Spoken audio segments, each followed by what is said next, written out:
an amazing, amazing castle appeared into the distance. The princess gazed at its incredible beauty and marveled at its high towers. Amazing? Incredible? High? I'm not really picturing it. You have the case of the vague adjective. Hello, hello, hello. I'm Autumn Bardell. Welcome back to my channel. If you haven't already, I would love if you would hit that subscribe button. By subscribing, you feed those YouTube algorithms and you make it easier for other writers like yourself to find my channel on this vast thing called the internet. Today it's all about the vague adjective.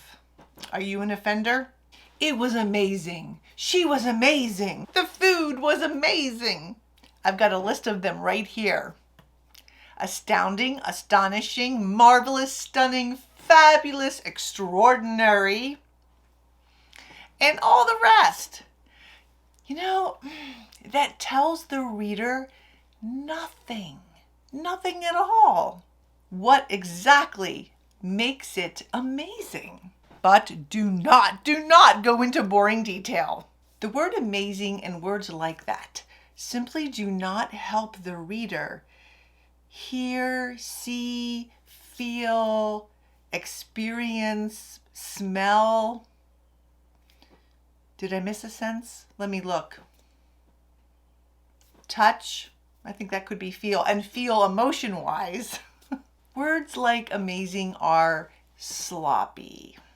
It's true. They provide no sensory detail, no sensory image.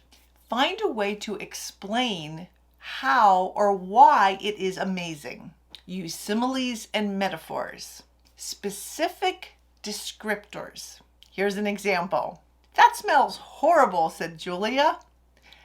Ben's nose wrinkles like dog poop and vomit. Now we know exactly how horrible is. And I embedded it right into dialogue. Other examples of vague word descriptors are big, small, little, huge, hot, cold. How big is big? How cold is cold? Yes, it's fine to say that she had a hot drink.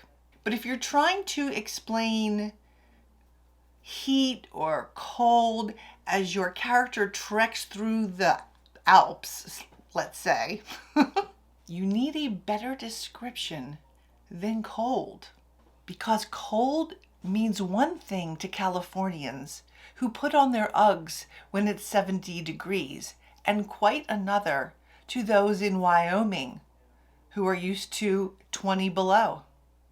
Also, words like rough and smooth describe it quickly, very quickly, so the reader can see it, feel it, hear it, touch it in their mind.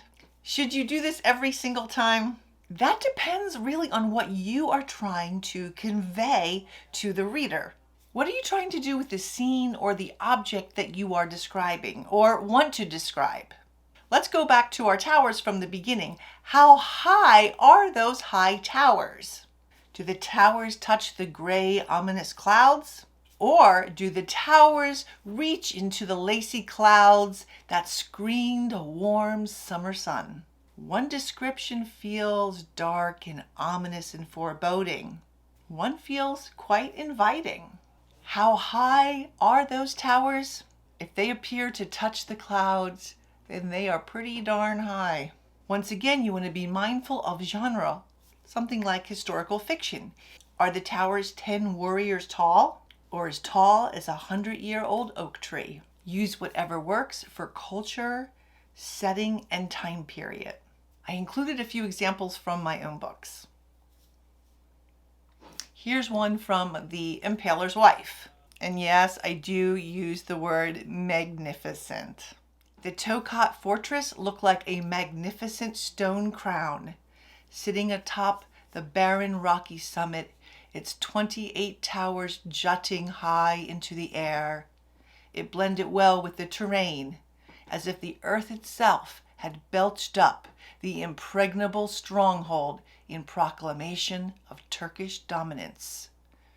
I think you get a strong visual of how that fortress castle comes out of that rocky summit.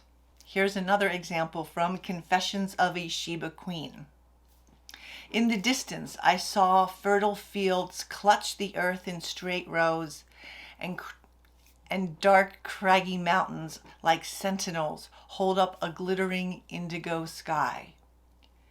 Once again, using descriptors to give you the visual image of the mountains. Here's one more from The Emperor's Assassin. The gate was enormous, wide enough to accommodate several carpenta and taller than any tree. Remember, using description to add word count is never a good idea. I like using descriptions to enhance the setting, the culture, the plot, conflict, and of course, characterization and emotion. When don't you need those lengthy descriptions using all those vague adjectives? It's the topic of next week's video. Next week's. Now go into your manuscript and describe, but not too long, and get rid of all those vague descriptors, vague adjectives that don't bring the reader in and make them see, feel, hear, touch, and hear exactly what you are seeing, feeling, hearing, and touching.